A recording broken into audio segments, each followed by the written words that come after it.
Yeah, the reason why I didn't make a video when we won the league is because I knew the job wasn't finished, and we didn't finish the job. I'm sorry. We're trying to do Copium here, saying, "Oh, we were champions of England and whatnot," but this is not even rage bait, you man. Like, I don't see how any Arsenal fan on this planet can be happy. I really don't get it. Oh, it's our first Champions League final in 20 years. This is our first. This isn't our first rodeo. This is our first rodeo. This isn't their first rodeo. Oh, this and that. And at least we're champions. No. The job wasn't finished, hence why I didn't make a fucking video when we won the Prem, because I knew the job wasn't finished, and we haven't won it. It's as simple as that. Anybody, that says that was a great performance is deluded. And I'm going to just name, because I was ready, I was ready to give a clean slate to a lot of players. But I can't do it. Some people need to leave. Let me start off with number one, Odegaard. The best thing this nigga has done for Arsenal in his whole Arsenal career is lift that trophy. That's it. He started today over Eze, and did nothing. We lacked so much control the whole entire game. The whole fucking entire game, we lacked control. A team, Arsenal, that likes to have the ball, possession, with a player like Odegaard, quote-unquote creator, a leader, all of that, and did fuck all. I mean, I don't know. Honestly, it's just, insanity is doing the same thing over and over again and expecting a different result. It doesn't make sense why you would pick Odegaard in a big game. He is a substitute player. He needs to go. I can't deal with that no more. The guy got subbed off at half-time, nearly at half-time. What was it, on the 60th minute? Captain. It's ridiculous. Gyökeres has got to go. He's got to go. As soon as he came on, everything was done. Everything was done. Everything was... he didn't add any single attacking presence, bro. Couldn't hold up play. Couldn't link up play. Nothing. He had a shot that led to our last kick of the game corner bullshit, and that was it. That is the only memorable thing. Oh no, and he got a foul. He got a yellow card for a stupid foul that he shouldn't have committed, and also he only committed that foul because he ridiculously and stupidly got dispossessed. And then I don't understand, as well, Arteta sometimes. I was really ready to make a clean slate with this man today, because I was like, if he wins me this Champions League plus the Premier League, that's the best double that this club has ever done in its entire 140-year history. What does he go and do? He does the exact same thing at the Carabao Cup. He doesn't play his best players. The last fucking game of the season. It's not like we're fucking playing City next or fucking Liverpool next or fucking Bayern Munich next game. That's the end of Arsenal season today. And he starts Mosquera. And then people will come out here and say, oh, Mosquera didn't do that bad today. He locked up Kvaratskhelia. What did Kvaratskhelia do all day? It took one fucking opportunity. One fucking thing. That's what it is at this highest level. It's just one. It takes one. You have your right back. You've given him his visa. You boarded him on the plane. His name is on the fucking squad. Start him. Man, I'm worried about World Cup. Let's go do fuck all in the World Cup. Why are you so worried about that? Are you Netherlands? Are you from Holland? What are you doing? You start your best player. You just do. After he came on Timber, there was nothing on that side again. There was nothing. They switched it over to Hincapié's side. It's just that it's no fucking brainer. Do you get it? I had no problems with him starting Havertz. In fact, I wanted him to start Havertz today. The day he started Odegaard, which I didn't get. I did not get. To be honest with you guys, look, I love Skelly, I do, and I don't think he had a bad game today at all, But when you're lacking possession, and when you have a shit player like Odegaard, you need Zubimendi. I know you man forget what Zubimendi did for us in the first half of the season, because I know football fans nowadays, obviously, case in point, Bruno Fernandes being player of the season, we forget the first half of the season, do you get it? And let's not forget how he was in the first half of the season. Let's not forget who he was. Up to February, this man was the player of the season, the signing of the season. Go and argue with your man, I don't care. He was the signing of the season. And there was a reason for that. There's a reason why many clubs like Liverpool, Barcelona, Real Madrid were interested in him. Man United were interested in him. Just look back at the tapes, bro. Back at the tapes first half of the season. I know football fans forget the first half of the season. First half of the season goes boom. But let's think about it. Because when you're losing that kind of presence in the midfield, yeah, it's done. We had no attack going forward. We had to keep playing it long. And then when he put Havertz as a number 10, I put Jakobs, it was done. Every time we got the ball was like for 5 seconds. Defensively, guys, apart from Mascara's bullshit, defensively, guys, and I feel so sorry for Gabriel because I actually think he was the best player on the pitch. I really do. You know, Kvaratskhelia did nothing. Dembele scored a penalty. You know, imagine if Arsenal, had won the Champions League the way they did. You would not hear the end of it. And this is nothing about Arsenal fans. Stop seeking validation. You're seeking validation from niggas that don't like you. How does that make sense? Stop doing that. I'm seeing Arsenal fans saying, oh yeah, what are you lot saying now? We're playing the Champions League. I don't care. I don't care what they think. And I have to say as well, I'm going to talk about Saka a minute because this was his moment. You know what? Shout out to Kai Havertz because you know what? Yeah, he gets a clean slate actually. He gets a clean slate because I was on him, bro. I was on him, but that goal he scored today, that was the happiest 7 minutes of my life, bro. Being my team, but I was thinking, all we have to do now is set up the most disgusting 4-4-2, and we win this game. And obviously, Mascara does a mistake. Don't know what the fuck he was thinking. I really don't. I just don't understand how you don't play Timber. I don't get it. If he's not, I don't get this. If he's not fit to play, I'd rather him, start and come off than him coming on because it doesn't add that much impetus up front to a Timber. It actually doesn't. So for him to now start, doesn't really make sense to me. You want him there when the players, the opposition are getting tired. Look at how many people came off. Due came off. Dembele came off. Kvaratskhelia came off. Do you get it? It makes no sense. It doesn't make any sense, you guys. Like, Arteta sometimes, like, his lineup is complete ass. I'd rather him put Marino on than Gyökeres. I actually think we would have won the game if we had Marino today. I actually do. I don't... Let me talk about Saka right now because, this was his moment. You know, he got us through the Champions League final. Cool. Yeah? But for Madueke to have a better game than him with less time, there's a certain type of belt that is needed. I'm not gonna lie. This is the Champions League final, and he didn't show up. Odegaard didn't show up, and this is captain and vice captain. That is scary. Your two top captains in your team did not show up in a Champions, the biggest stage in club football, did not show up. I am worried. And I just think right now, he knows he hasn't had a good season.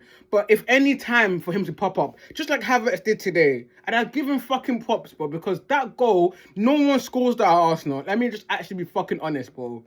He gets a clean slate from me. He can stay.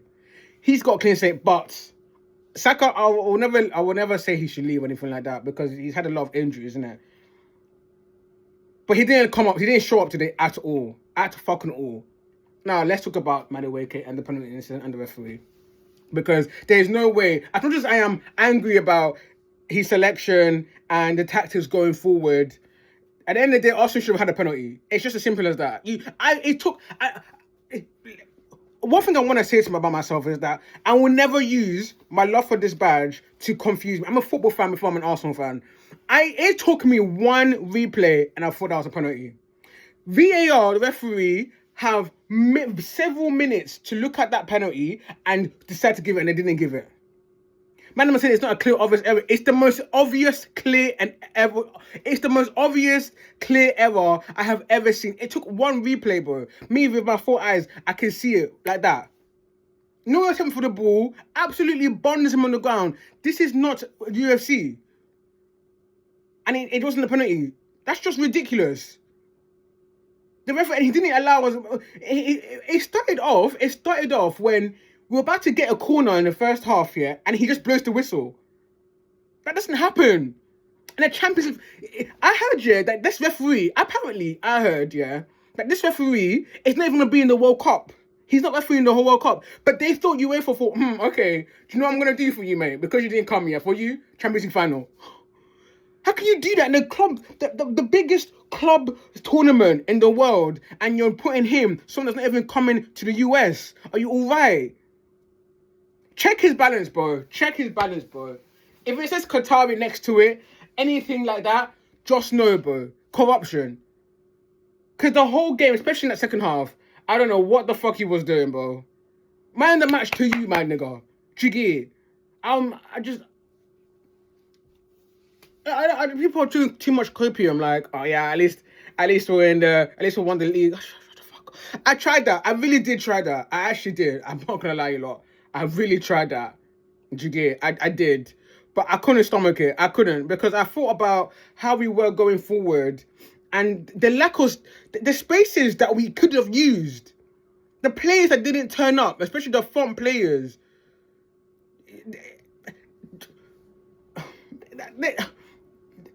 The cane that is needed hasn't been invented yet. I'm telling you lot right now, the caning that some of these players need hasn't been invented yet. I'm telling you, it's probably been invented, but it's back at home. It's back in Africa. Because for Saka and Odegaard not to turn up today, yeah, top 2 captains of this team, I'm really scared. I'm really, really scared. And then Saka and then Arteta with his selection, not putting Timber. Last game, the biggest game of your career. You don't start your strongest 11. Please get out of my face. Please get out of my face. People say, oh, we're back. It won't take us another 20 years. I don't care. Today was the day. It's not about if, but maybe. Who knows what's going to happen in the future? It's all about now. Do you get it? Oh, but Vanessa was only by penalties. You know, they couldn't score from open play. Yes, that's true. I will take that away, because if Arsenal, like I said at the beginning, if Arsenal had won the Champions League today, the way PSG won it today, you wouldn't hear the end of it. Not that I would give a fuck, but you wouldn't hear the end of it. BBC will make a fucking documentary. Fucking Netflix, they'll get fucking Louis Theroux to make a documentary about set piece about Arsenal. You wouldn't hear the end of it. I don't give a fuck, bro. Do you get it? I wouldn't care. Tomorrow I would be in the parade, fucking singing my heart out. And I still will. I still will, because at the end of the day, guys, we have won a Premier League. We have won one of the big trophies that we haven't done in over 2 decades. Of course, I'm going to be there and I'm going to sing my heart out and I'm going to be happy. But it'll be in the back of my head. And it should be in every single fan, every single player, and Mikel Arteta's staff and himself in the back of their heads. And that's as simple as that. You should not be coming out of here happy talking about part of my team. Yeah, well done, players. I'm mad. No. We did not play well, especially up front. We didn't play well at all. Defensively, we were good. Attacking-wise, shit. And Trossard has to go as well. I didn't mention him. He needs to go as well. I mean, I thank you for West Ham. I appreciate you. You have been an absolute cult hero, clutch player for my football club. But today, you reminded me that you're a senior citizen. And I know I've been calling him that for the large parts of this season, especially in the second half of the season. But, you know, he tried to come good this month. But at the end of the day, it meant fuck all in the bigger stage. And it meant fuck all for a lot of these players that, quote-unquote, got us here. Jiggy. And, yeah, I'm just... Obviously, it sucks to go out and penalty shootout. It's the most destroying way to go out or lose a final. Of course it is. And I want to talk about Eze real quick, because I actually thought he came on and did all right, actually. And I was quite disappointed with Arteta that he didn't start. But this whole nonchalant bullshit, you're not him. I've said this to a lot of players. I remember saying this to Ramsdale. You guys look back at my videos back then. I remember talking about this about Ramsdale. Ramsdale would act in a way like he's already made it. He acts like he's already made it. He will do some stuff and he will be going on interviews and going on podcasts and talking the big one, and he hasn't done fuck all. And what did I ask him to do? I said to put him in the bin. I said he has potential, but he talks too much. He does too much. His chest is out, whatever. He can't even get a game against Newcastle now. When you haven't made it, you don't get to chat shit. Look, Eze, I was really happy when we got him because he's a player. There's a player there, and I think he's better than Odegaard, and he should be our starting 10 next season. But he has to lose the attitude because that penalty take today. Yeah, people say, "Oh, it's a penalty take." It happened. No, the swagger he tried to bring on, it flopped. The nonchalant that he plays sometimes, even during the running, was pissing me off. He was ineffective. He plays quite slow. I always say in my streams, he plays like it's 2 miles per hour. You can't play that way. You cannot do it. You're Arsenal Football Club. You're an Arsenal fan. Fix the fuck up. I don't want to see that next season. I don't want to see no nonchalant bullshit. He just acts too south for me. I don't like it. Fix up. You're at a football club with the highest pedigree. Don't do that. Don't piss me off. And obviously, Gabriel missed the all-important penalty. And look, at the end of the day, you guys, I felt really bad for him, innit? Because I actually felt like he was the best player on the pitch. I really did. And there was one tackle he made. He made 2 tackles. There was one tackle he made when he was on the floor in the first half. And then again in the first half, he made one tackle like around Kvaratskhelia leg, bro. I said, my nigga, Chugi. And for him to be the one to decide our L, bro. It was quite sad, bro. And I know what, fair play to Marquinhos. He was the first player that came out and just hugged the boy. And I mean, that's his centre-back pairing, innit? Like, probably thinking about the future. Doesn't want him to be thinking about it during the tournament, innit? But, yeah. I mean, and also, let me just end it on this. Like, rival fans talk about, this is the greatest hate watch. My nigga, let me tell you something about Spurs, yeah, because I saw Jez Spence post. Actually, let me not say that because let me not say this. All I'm gonna say, sometimes, guys, I don't want to do streams because when I do streams, yeah, I don't know what I'm gonna say, and if I say something, I don't know, jiggy. But all I'm gonna say about Jez Spence is, you're a very funny guy. You're very funny, yeah. And you're getting gassed because you're in the England squad, but we all know that you shouldn't be, yeah. You finished 17th, yeah. You finished fucking 17th. Chelsea putting out a post saying, come to the stadium to go and see trophies. You might finish 10th, yeah. 9 teams from the Premier League, yeah, are going to Europe, and you're not one of them, my nigga. After spending 3 fucking billion. 3 fucking billion to finish 10th. Yeah? Caicedo's Brendan Rice. Where is Caicedo playing in Europe next season? Where? Because he's not even going to play in the World Cup because guess what? The World Cup is in America. So where is he going to play? Do you get it? Man United fans talking about, this is a base house right. Because you only play 40 games a season. Now you think you're this big in the big one. 40 games a season. Really? Couldn't you get past Grimsby? You want to go about us about not losing on penalties after 120 minutes in the final? Please fix up. Please fix up. Please fix up. And Liverpool fans, please sort out your own football club because you ain't even got a manager. So shut the fuck up. Do you get it? Shut the fuck up. Piss me off. But like I said in the beginning, you don't seek validation from losers. Because when you don't win anything, you're automatically a loser. It don't matter where you finish. It don't matter how many assists. It don't matter how many goals. You are a fucking loser. Arsenal in the league, we're fucking champions of England. So don't be listening to all those people talking about, this and that, rage baiting you niggas. Don't do it. We're fucking champions, you get it? But at the end of the day, tomorrow, obviously, I'm going to be at the parade. Like I said, it'll be nice, obviously, to have it with the fucking Champions League. But my fucking manager can't pick a fucking first 11. And, yeah. So, it's what it is. We take the L. We move on. Will we be back here next season? It depends on the transfer window. I'll be so real. Because Arsenal need a left winger. We cannot play with Trossard and Martinelli again. We can't do it. We can't do it. We need a left winger. If we get this Morgan Rogers link seems to have legs. If we get Morgan Rogers, another right back, because obviously Benjamin's leaving, I think we need another goalkeeper. And I think we need a striker. Serious days, bro. Do you get dynasty days? But as for now, I don't know.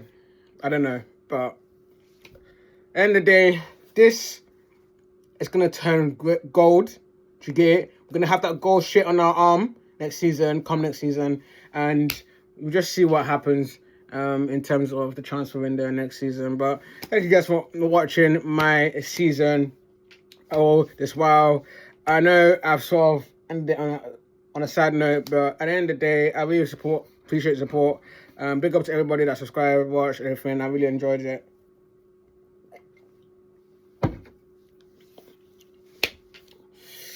I tried to give people a clean slate. I really did. I really fucking did. But I can't see Ode back in my team again. And Saka needs to get married so he can calm down and get back to his best. Because maybe it takes marriage for that to happen. I don't know. But I need him back.